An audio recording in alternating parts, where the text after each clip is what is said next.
The rights of the child, relationships, responsive care and respect are the 4 key principles within the pre-birth to 3 guidance. Each of these principles are interrelated and interdependent. This section looks at relationships.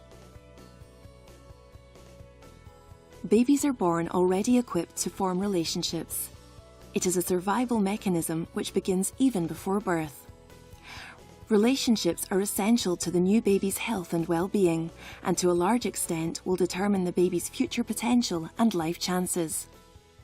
Relationships are central to all the work we do with young children, and the relationship that the mother has with the baby, of course, begins in utero. So it's really important that staff think through relationships, both the relationships that they can form themselves with the children in their care, and also looking at how they can promote and aid and catalyse the relationships that the caregivers, whether they're parents or somebody else, have with the very small children that they're looking after.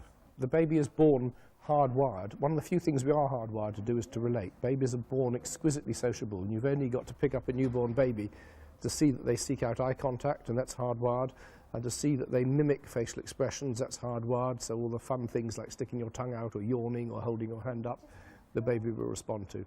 Babies are hardwired to make social interaction, and that is because socialisation is so important for humans. We need to be socialised in order to build the right structures in our brain that we're going to need for the rest of our life. We're not genetically set up for any particular environment, we're genetically set up to be adaptable, and what we adapt to is the first caregiving environment. Newborn babies are skilled, not only at responding to others but also at initiating interactions themselves. The ability to establish and maintain relationships is, of course, a lifelong process, but one that we can see beginning in the first few days and weeks of life. Babies and young children learn positively and begin to make sense of the world through responsive care, warm and accepting relationships, through enjoyable play and from being involved in everyday routines. Babies develop in relation to other people. The kinds of relationships they're experiencing, the kinds of responses that they get, influence the way their brain develops. They're made to do that. They're not made to be a totally independent package. Human brains and people are made to develop in relation to other people. In Britain, we tend to use buggies that face away.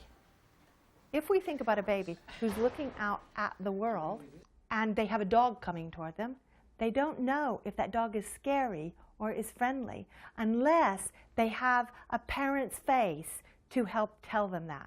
And one of the many, I think, amazing things about babies is that they monitor where your eye gaze is going and what your facial expression looks like so that they can decide what it means for them. So, very simple example, if you're pushing your baby forward into the world and they can't see your face and something scary happens for them, they haven't got you to help tell them how to make sense of this situation. They then have to decide on their own.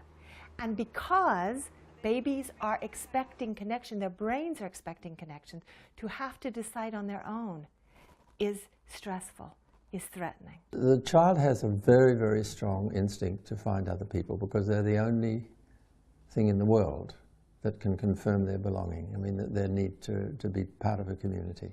They have to be a community with people so they can form a private world. I mean, we all have a kind of, if you like, attachment to the house we live in or the room we sleep in or, you know, or the objects that we possess. And babies can be like that too, but really they can't have companionship with an object.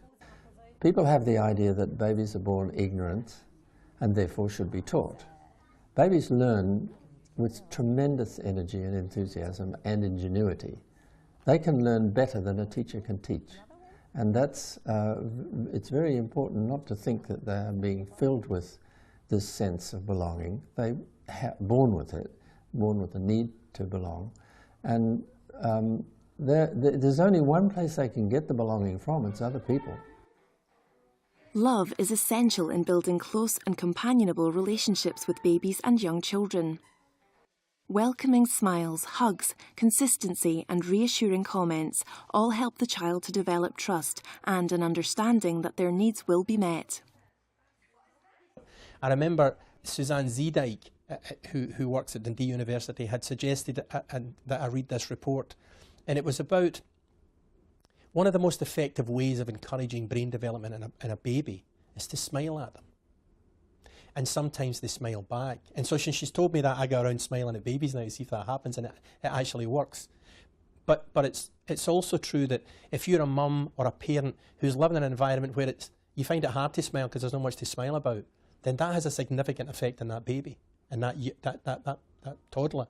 And so anybody that is in contact and has some role in that baby or toddler's life needs to be consistent, needs to smile at them, needs to say the right things and do the right things, needs to spend quality time with them, needs to be attached to them.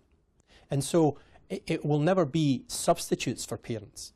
But if you are an early years teacher, if you work in a nursery, you can't underestimate the value that you're adding to that baby's life. You just might be the difference between that baby acquiring those skills or not acquiring those skills, which might be the difference to that adolescent taking risks and surviving, which might be the difference between that adult having good relationships and living well when they grow up and having a good life. For small children, the interaction with the adult is absolutely supreme. And that has to be more than just kind of massaging and managing the workplace, to look tidy, to make sure we're meeting the kinds of standards we know we have to meet. We'll meet those if we look in ourselves for the qualities of engagement with small children. And that means talking with them. That means sitting alongside them, down on the floor with them, not always monitoring from a great height, but being there down on the floor with children. Some of the best practice I've seen is in floor play with small children, where there's a reflecting back. You know, our conversations don't have to be full of questions, unless we want to know something that we don't know the answer to. It can be about reflecting with children. It can be about sharing experiences. It can be about bringing our own photographs in, as well as making photograph collections for the child to build a bank of memories. So interaction, the quality of engagement, being companionable, which means also being loving, being knowledgeable about the child through watching and listening, somebody once said to me, fun is a quality. Fun emerges out of these other things. Enjoyment and laughter and humour, and the child's beginning to understand that other people have perspectives, the very early stages of theory of mind, where they're understanding where you're coming from, as well as where another child's coming from. And we know the theory about solitary play and play with objects and play with other children and the kind of progressive state. But I think sometimes that stage theory underestimates the capacity of babies. They're the cleverest. Whilst children's early experiences play a part in shaping their future attitudes and dispositions, we must remember that children are capable individuals in their own right, and with support will develop the adaptability and inner strength to deal with life's challenges. All staff working with children are aware of their responsibilities in ensuring and promoting positive relationships. This involves respecting children and making sure they are welcomed into a secure, loving environment. There are many opportunities for staff to develop close relationships. Snack within the nursery is a key time for us, for the children and staff to be developing their relationships, having some social time together and an opportunity to develop social skills. The children will come along for their snack and they'll come and they'll sit down and they'll be relaxed, and there's that opportunity for social interaction with their peers there. We find it's a time where the children will chat freely with the staff. You know, they'll talk about their home life, they'll talk about, you know, going to their grannies at the weekend or going to the swimming pool, things that are important to them in their lives, and that's also an open, and then the staff can obviously get into a conversation with them about it. Lunchtime is also a very useful time for us to further develop the children's social skills. Within the nursery we have a range of siblings within the nursery. We have 3 playrooms within the nursery, so it may well be that we have siblings. We have some siblings in each of the playrooms. We have some siblings maybe across 2 of the playrooms.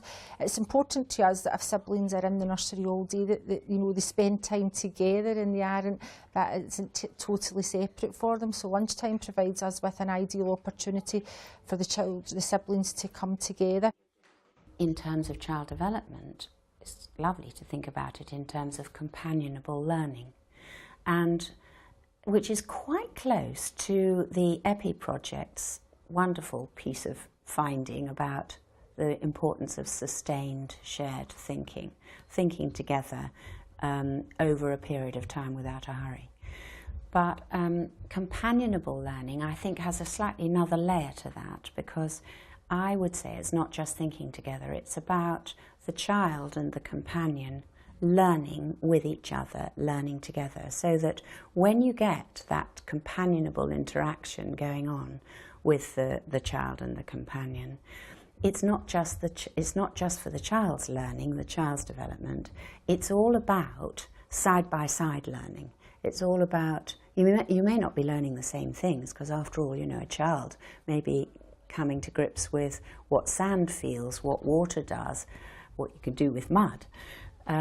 But while they're learning that, the companion is learning so much about that young child.